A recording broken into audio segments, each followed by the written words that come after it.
Around this time last year, WWE 2K23 was released, and if you remember my review of the game, I said that it was a step in the right direction and 2K made the most of the extra development time it had.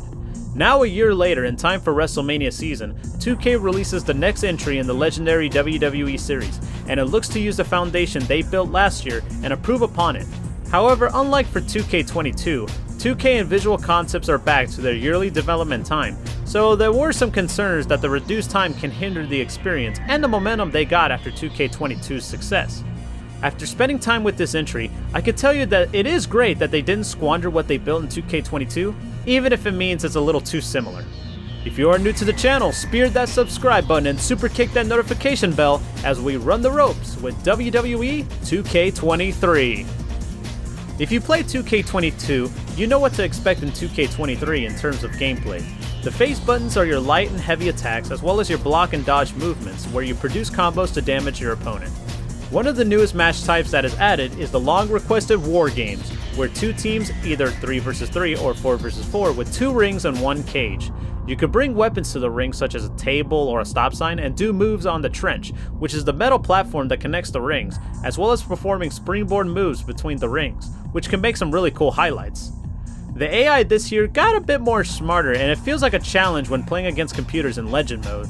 And it feels more accurate to some of the superstars too, like Brock Lesnar for example. He starts running towards you as soon as the bell rings, and I think that's a pretty cool touch. Once again, 2K23 brings the presentation with several camera angles during the matches and the entrances to replicate what you see on Mondays and Friday nights. Last year, 2K brought back GM mode and introduced My Faction, and they are back this year with some major improvements, like more match options and more freedom in GM mode, while My Faction lets you compete with other players online, which is a huge step up as last year's GM mode and My Faction were just plain boring to be honest with you. 2K Showcase returns with the focus on cover star John Cena's 20-year career. However, what makes it different this year is that the showcase focuses on Cena's biggest defeats by playing as his opponents he lost, such as his debut on SmackDown in 2002 against Kurt Angle, facing against an hostile ECW crowd against Rob Van Dam at One Night Stand 2006, to the start of Suplex City at SummerSlam 2014 against Brock Lesnar. Each of these matches have narrations by Cena before the match, talking about his opponent, along with footage playing during the match, similar to Rey Mysterio's showcase last year. My Rise returns this year, and you have 2 different stories, The Lock and The Legacy.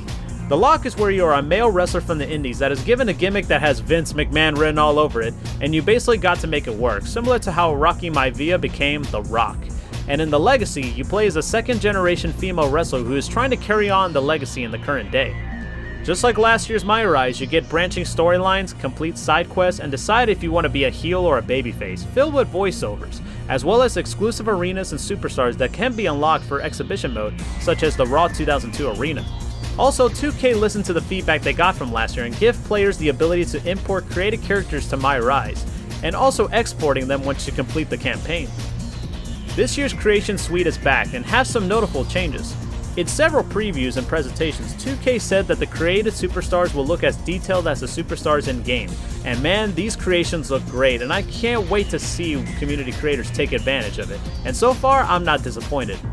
Last year there was no option for an advanced created entrance, but I'm happy to announce that it is here in 2K23, which lets you change parts of an entrance like adding pyro, change the lighting, and making different motions.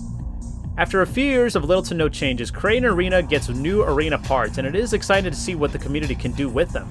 Universe mode is back with 2 modes. Superstar mode that debuted last year that lets you take a superstar and rise to the ranks, while in Classic mode where you get to change every aspect such as the amount of matches each show or pay-per-view has, the roster, and so on. The main change in Universe mode is the rivalry actions, where it allows you to decide how you want the rivalries to set up through cutscenes, such as a showdown to a betrayal, which is great for people who want to see a rivalry play out the way they want it to. Graphics wise, I feel this is the best looking game in a long time since the jump to current gen. The footage you are seeing is of the PlayStation 4 version, and I can tell you that the lighting and textures make a big difference.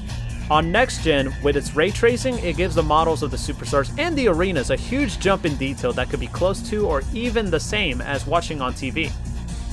Now, let's address a couple of issues this game has, and trust me, there are a lot of issues. For starters, let's talk about the 2K Showcase. While it is cool to play as Cena's opponents, I don't understand why the matches are out of order. You go from Triple H at Night of Champions 2008 to AJ Styles at SummerSlam 2016. I understand there are legal reasons, but I feel it does hurt this year's showcase as some of the live action footage has loads of edits to the point where it was kind of getting ridiculous, and it doesn't help that the footage doesn't have Cena breaking down what's going on like how Rey Mysterio did last year. Also with a little bit of nitpicking here, but some of the attires and the arenas actually have some inaccuracies. I was surprised that some of the matches were left out. That would have been great additions, but like I said, legal reasons. The main issue that I feel holds 2K23 back is that it feels a lot like 2K22. Some of the crowds are recycled, most of the animations are recycled, some of the entrances are recycled, and the game is played with common issues such as collision detection, clipping issues, and glitches, which should be expected. While of course 2K can just update the game to fix some of the issues, I feel that it shouldn't have this many issues on day one, and for the player to wait a few days or weeks for an update that may or may not even fix some of the issues. These bugs do not only affect the gameplay, it also affects other modes such as create an entrance. It has a lot of work to do, trust me. And create an arena still has issues that plagued last year's, and even ones that shouldn't have any issues, like, for example, logos disappearing on the turnbuckles. Really 2K? If it ain't broke, don't fix it. In terms of this year's roster, I can't really fault 2K as some wrestlers are missing or changed their look as a lot has happened between 2K22 and 2K23 in the WWE behind the scenes. But since they can update the roster with additional superstars like they did last year, I hope they could do the same this year, especially as they were able to give Sami Zayn updated Trons, so there is a bit of hope that could happen. Despite these issues, I feel that WWE 2K23 has enough content and new material that makes it a worthy successor to 2K22, with its gameplay, incredible details, and loads of features that can give fans new and old a chance to pick up a controller and duke it out. It is awesome that War Games has finally been added after so many years asking for it, and I'm glad 2K made it work, which can set the tone for many other matches that should be added in the 2K series. If this game keeps getting support from 2K, I can see it becoming a game that could be up there to the likes of other wrestling games like No Mercy on the N64 or Here Comes the Pain on the PlayStation 2. WWE 2K23 for the PlayStation 5, PlayStation 4, Xbox Series X, Xbox One, and PC gets an 8 out of 10.